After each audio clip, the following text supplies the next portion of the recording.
ऐतिहासिक कार्यक्रम जो गांधी चौक में यहाँ पर आयोजित किया गया है।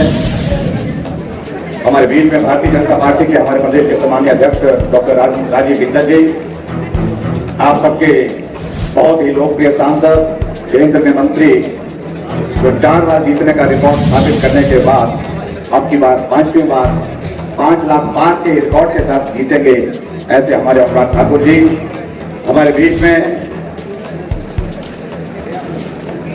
हमारी पार्टी में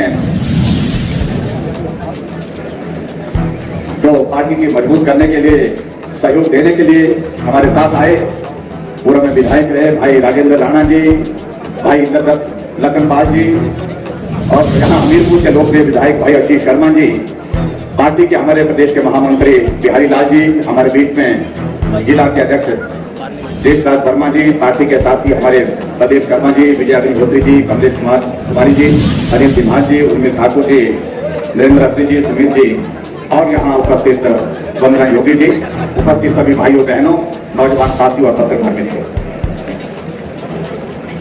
मैं समझता हूँ कि बहुत लंबी सभा यहाँ पर हो गई। हमारे बहुत सारे साथियों ने आपके बीच में बहुत विस्तार से अपनी बात कही और इसलिए बहुत ज्यादा कहने की आवश्यकता नहीं है। और ऊपर से मैं देख रहा हूँ कि सूर्य भगवान की कृपा, तापमान भी बढ़ रहा है, राजनीतिक तापमान भी और सूर्य का तापमान भी बढ़ रहा है, इसलिए मैं लंबी बात नहीं करूंगा। भाई और बहनों, में एक बात जरूर कहना चाह रहा हूं।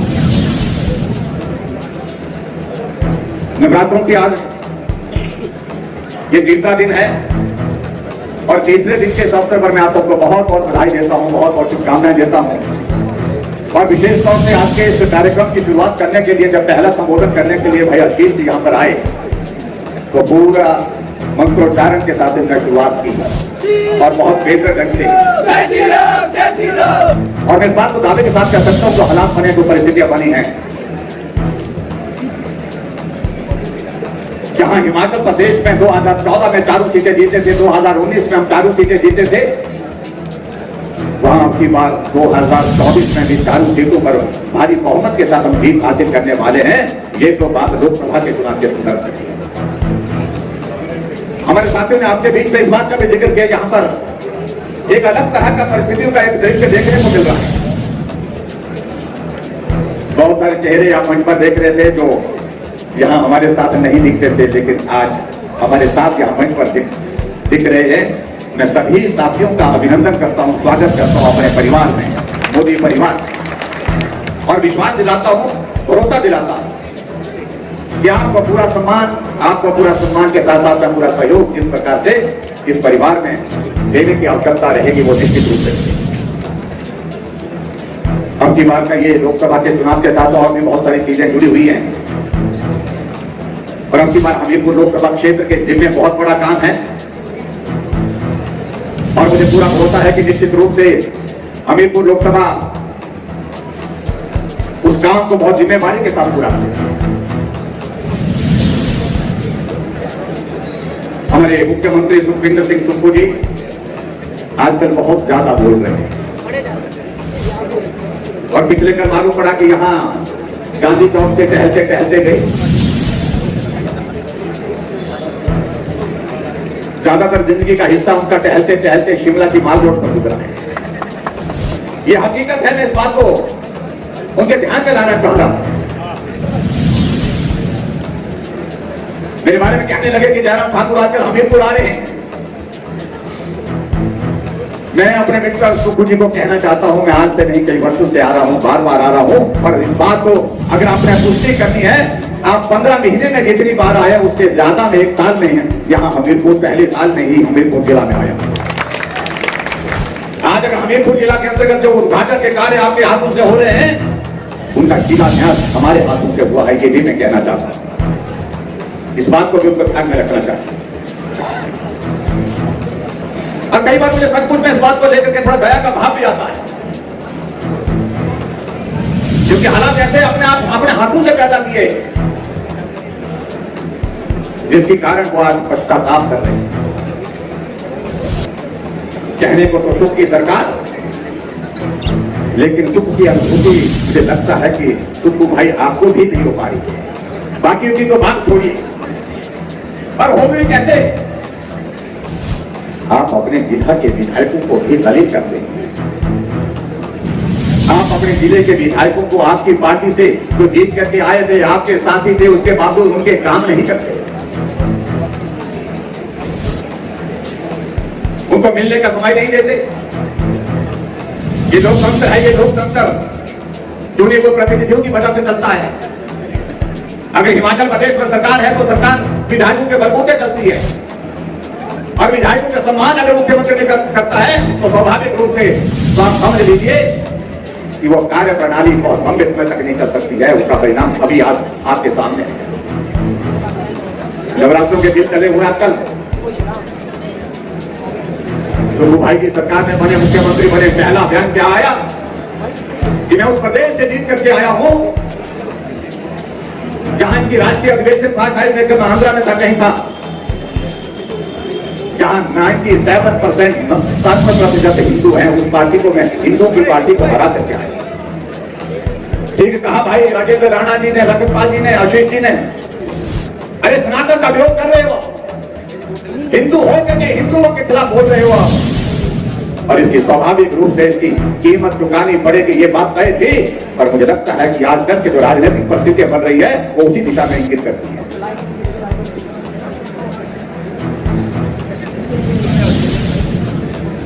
हमारे बीच में हमारे साथी बैठे हैं।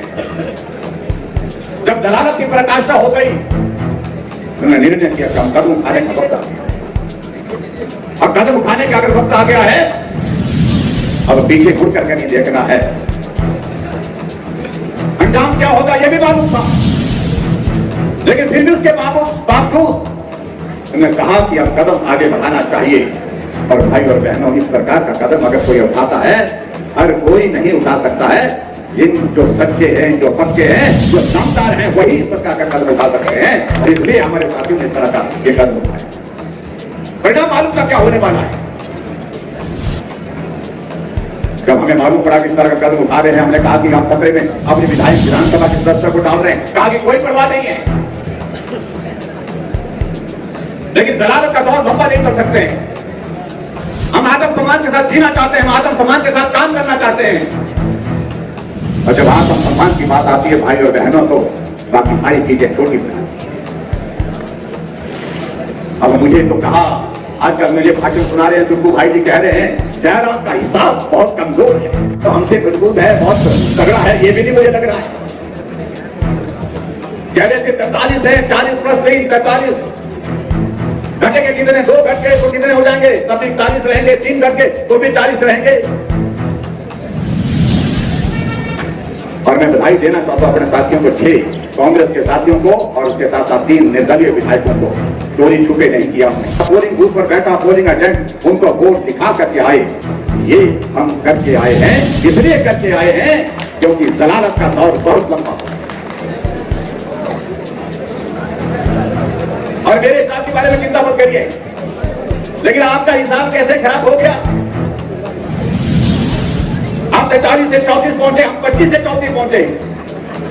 और जब परिणाम की बात आई, जब बराबर हो गए, तो हमें दिल से भरोसा हो गया एक बात को लेकर के, अब जीत तो हमारी ही होगी, क्योंकि होए वही जो राम रची रखा।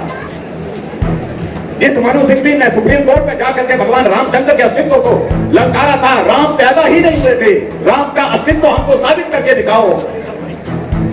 राम काल्पनिक है, सिर्फ भावनाओं में निर्णय नहीं कर सकता है। वही मनु सिंह जी राज्यसभा के कैंडिडेट थे कांग्रेस पार्टी के। और जब हमको लगा कि आज निर्णय जो होगा, निर्णय वही होगा जो राम भक्त हैं, भगवान रामचंद्र जी का आशीर्वाद राम भक्तों के साथ होगा। पर्ची निकली, पर्ची निकलने के बाद निर्णय यही हुआ कि भारतीय जनता पार्टी के सांसद हर्ष महाजन चुनाव जीत। इसलिए सनातन के खिलाफ मत बोलो मेहरबानी करके, नहीं तो परिणाम इसी प्रकार के देखने को मिलेंगे। भाइयों बहनों में एक बात कहूं,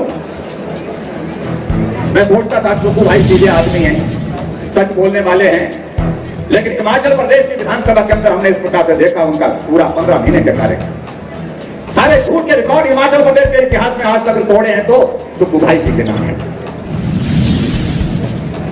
जब भी बोलते हैं झूठ बोलते हैं।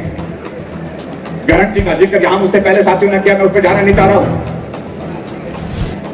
लेकिन हमने इस बात को देखा कि हिमाचल प्रदेश की राजनीति में जिस तरह बदले की भावना के साथ काम करने की शुरुआत उसने पहले दिन से की। हमने कहा परिणाम अच्छा नहीं होगा।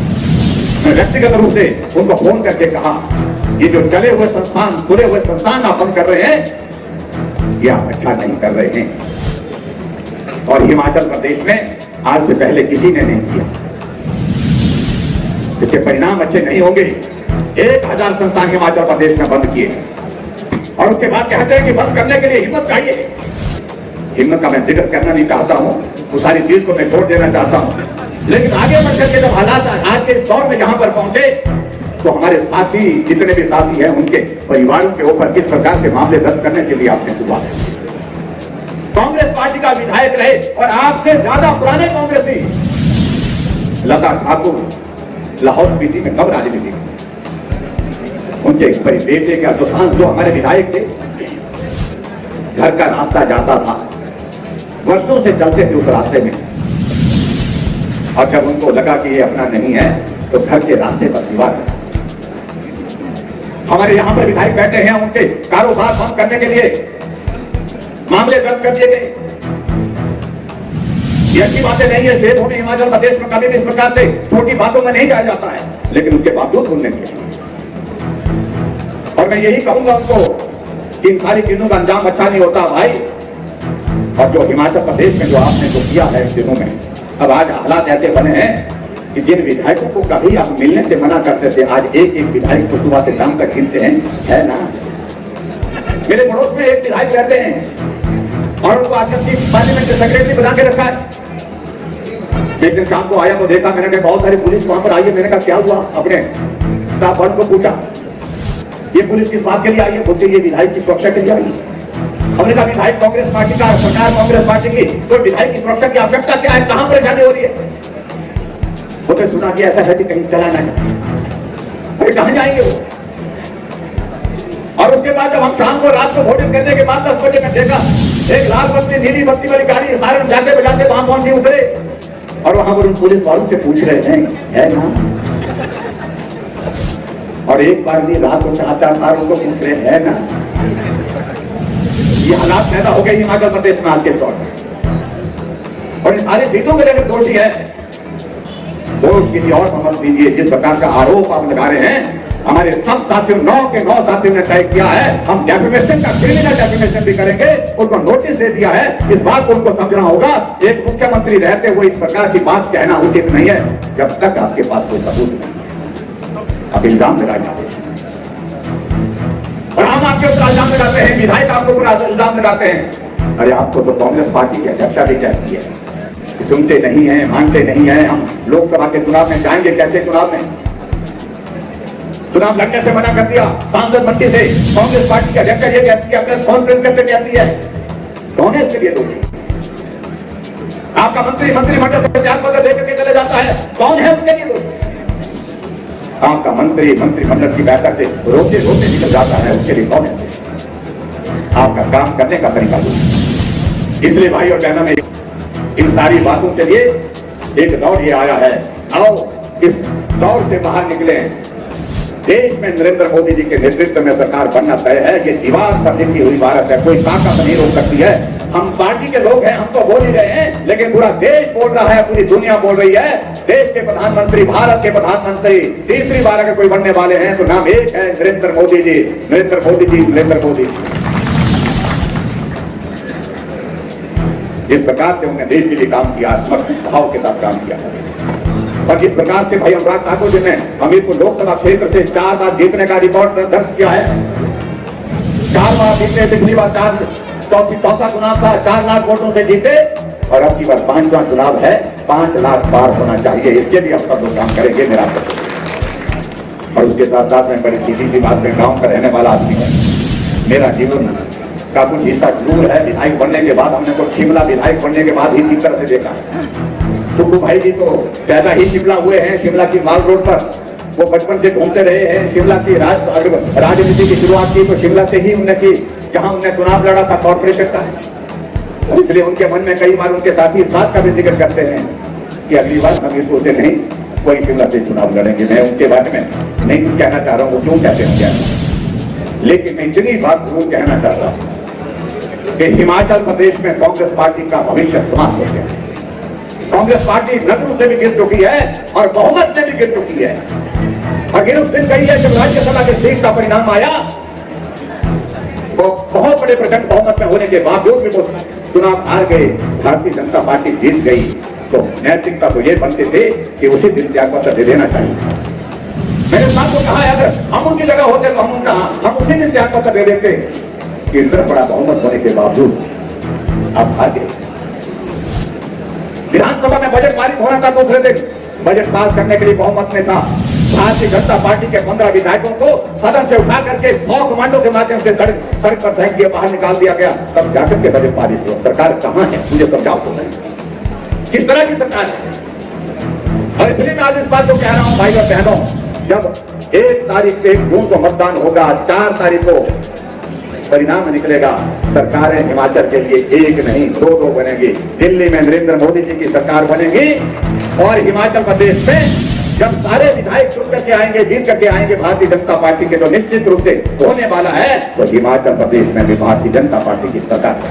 एक बार भाजपा, बार भाजपा। मेरे आंकड़े तो बड़े साफ है, बड़ी साफ सुथरी बात कहता हूँ। मेरा आप सबसे विनम्र निवेदन है कि इस बात को गंभीरता से आप लें, और मेरा आप सबसे विनम्र निवेदन इस बात के लिए भी है कि जितने भी उपचुनाव हैं पूरी ताकत के साथ उन सभी साथियों को जिताना है। 3 हमारे सदस्य तो यहाँ पर बैठे हैं, आशीष जी तो अभी विधायक हैं क्योंकि इनका इस्तीफा दिया हुआ निर्दलीय विधायक 14 महीने में त्यागपत्र देने के लिए विवश हो जाए, इसकी गंभीरता तो आपको समझना है। तो दबाव डाल करके, दलील करके हम आपको परेशान करेंगे, आपको भुगतना पड़ेगा, ऐसी बातें होगी। इन्होंने कहा हम निर्दलीय विधायक की हैसियत से विधानसभा में प्रवेश ही नहीं करेंगे, हम भारतीय जनता पार्टी के चुनाव चिन्ह पर लड़ करके विधानसभा में प्रवेश करेंगे। नरेंद्र मोदी जी के नेतृत्व में देश को मजबूत करते हुए अपना सहयोग देंगे, योगदान। ये निर्णय करने की हिम्मत बहुत लोगों में नहीं होती है। इसलिए मेरा आप सबसे निवेदन है कि भाई आशीष जी का चुनाव मुझे लगता है कि हो करके रहेगा। त्यागपत्र दिया है, स्वीकार नहीं करते। अब मैं कोई टिप्पणी नहीं करना चाहता हूँ, मामला कोर्ट में चल रहा है, लेकिन मैं इतना जरूर कहना चाहता हूँ जो हमारी पार्टी की ओर से घोषित प्रत्याशी है यहाँ पर, हमारे बीच में यहाँ पर बैठे हैं राजेंद्र राणा जी, हमारे लखन पाल जी, मेरा आप सबसे विनम्र निवेदन है इनको बहुत बड़े सहयोग के साथ, बहुमत के साथ आप चुनाव में जिता करके भेजे। ये विधानसभा में भारतीय जनता पार्टी के सदस्य के नाते जब प्रवेश करें, विधायक के नाते प्रवेश करेंगे, तो सरकार कांग्रेस की जाती हुई दिखेगी, निश्चित रूप से जाती हुई दिखेगी। और इसलिए मेरा सबसे विनम्र निवेदन है भाई अनुराग ठाकुर जी, मैं आपको अग्रिम शुभकामनाओं के साथ बधाई भी देता हूँ। ये जीत आपकी ऐतिहासिक होने वाली है और मैं इस बात को भी कह सकता हूँ अब की बार जिस प्रकार का मंजर हम देख रहे हैं, ये जीत इस प्रकार की होने वाली है जो शायद ही हिमाचल प्रदेश में आपसे पहले कभी हुई होगी, उस प्रकार की जीत होने वाली है। लेकिन फिर भी भाई और बहनों, मैं आप सबसे विनम्र निवेदन करना चाहता हूँ, अपील करना चाहूंगा कि मेहनत में कोई कमी नहीं। एक वोट भाई अनुराग ठाकुर जी को वोट देने का मतलब है कि आप नरेंद्र भाई मोदी जी को मजबूत करने के लिए, तीसरी बार प्रधानमंत्री बनाने के लिए अपना योगदान दे रहे हैं। यही निवेदन करते हुए मैं आप सबके बीच में अपनी बात को यही समाप्त करता हूँ। बहुत बहुत धन्यवाद, नमस्कार, जय हिंद, जय श्री राम।